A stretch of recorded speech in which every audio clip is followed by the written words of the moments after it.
What is up, everybody, and welcome back to another video of assembling the Eg33.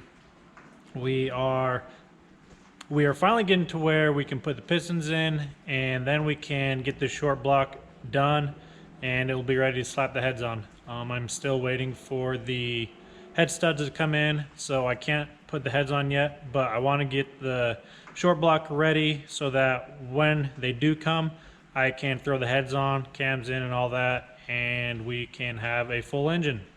So I'm just going to start off by putting the seals and the plugs in. These are the old plugs.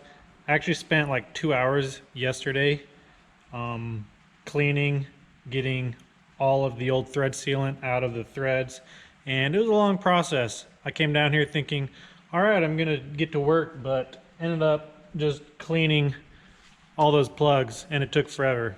But to me, it's satisfying to put, when you're putting a new engine in a car or a rebuilt engine, just knowing that everything is just perfectly clean is just like giving it a fresh start. So figured I'd take the time, do everything right. So now that they're clean, I can start putting them on the engine, start putting them on the block, and then we can move on to the pistons.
Well, I have pretty much all the plugs in.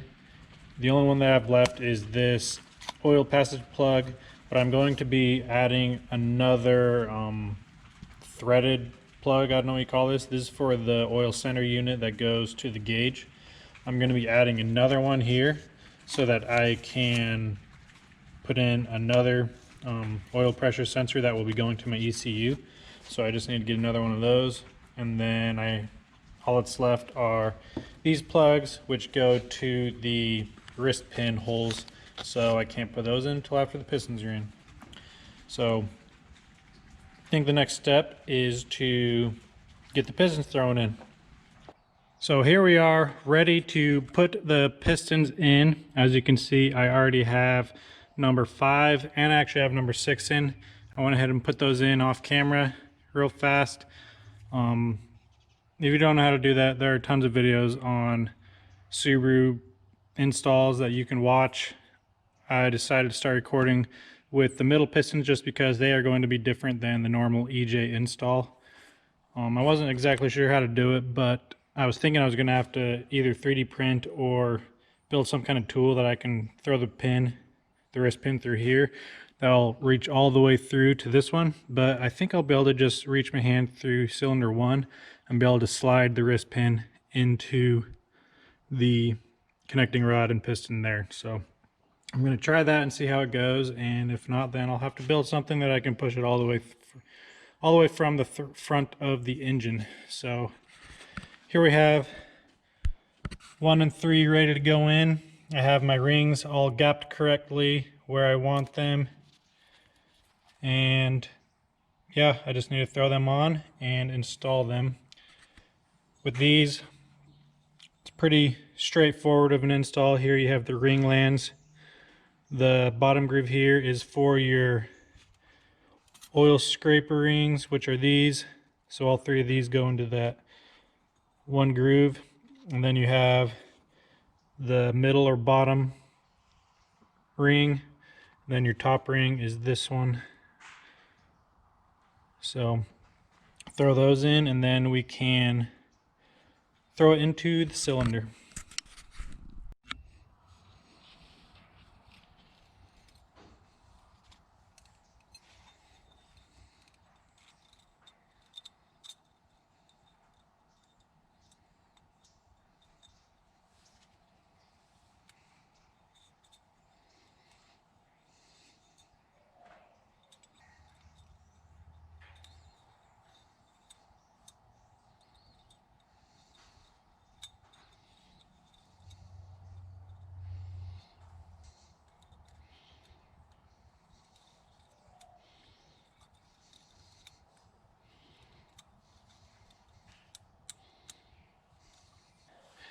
Then when you're installing these other 2 rings, there's going to be a marking. They'll either have some kind of dot, or here you can see it says top there, so just make sure that's facing towards the top of the piston. And then with these gaps, you want to put them in line with the wrist pin, opposite directions.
Now, one really big thing that you need to pay attention to is the way that you put your piston in the cylinder.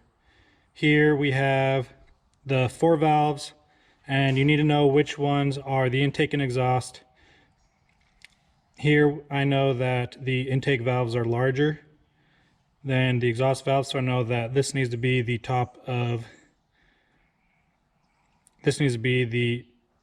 intake side. So I need to make sure to put these on the top of the block. That way the intake valves will go into their reliefs there, and the exhaust. If you do this backwards, your exhaust will be fine, but your intake valve are going to be hidden on your piston here. Now, another thing that you need to make sure to do is install your wrist pin clip that is on the opposite end that the wrist pin will be going through. So here I know that I'll be laying this. So here I know that I'll be laying the cylinder in this direction. So I have my wrist pin in that hole because I know I'll be entering the wrist pin from this side. So make sure to get that wrist pin in, that way you don't get it in there and you're like, oh crap, I forgot. So always make sure the wrist pin of the opposite end that you will be installing the wrist pin.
Well, there we have it. One side is done. Turned out to be quite the ordeal. For whatever reason, the wrist pin that slides through these holes, and then there's also a hole through these cylinders, obviously. The wrist pin was hitting on, while the piston and connecting rod were lined up, it was wanting to rub on the side of the entrance hole for whatever reason.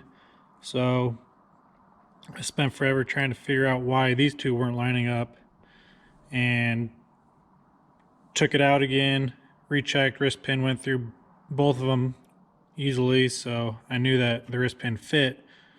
So finally I just slowly tapped it with a hammer in, and then once it cleared that, it just slid right in, like no problem. So that took several hours to do, and then this one took like 10 minutes to do. So if it would have just went as planned, I would have got this side done, and I probably would have got all the other pistons done, and all would have went well. But instead I just got 2 pistons in, and I'll have to finish the other ones tomorrow. So very frustrating, but it is what it is.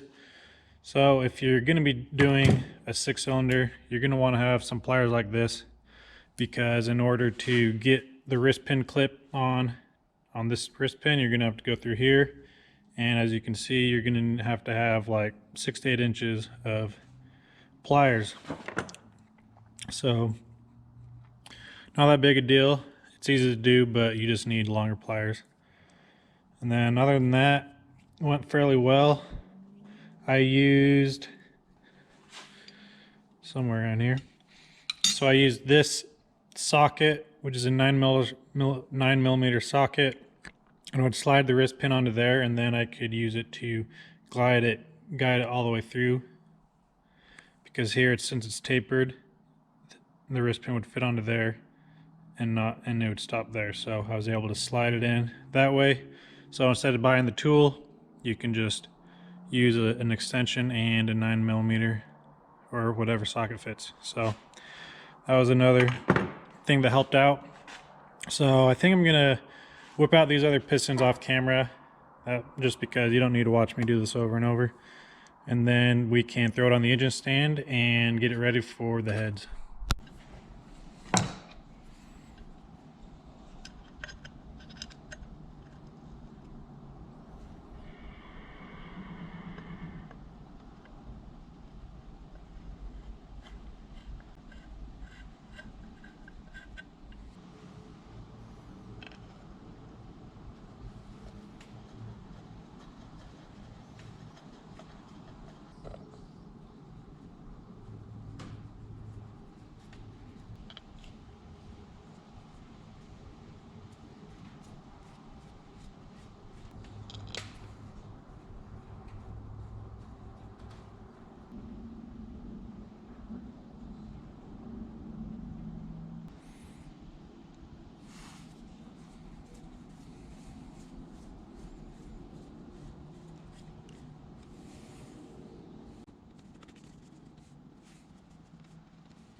Well guys, we have the short block fully assembled. I guess not fully, doesn't have the oil pump or their water pump yet, but the water pump came in. I'm just gonna put that on after I put the heads on. And then I still need to figure out the oil pump.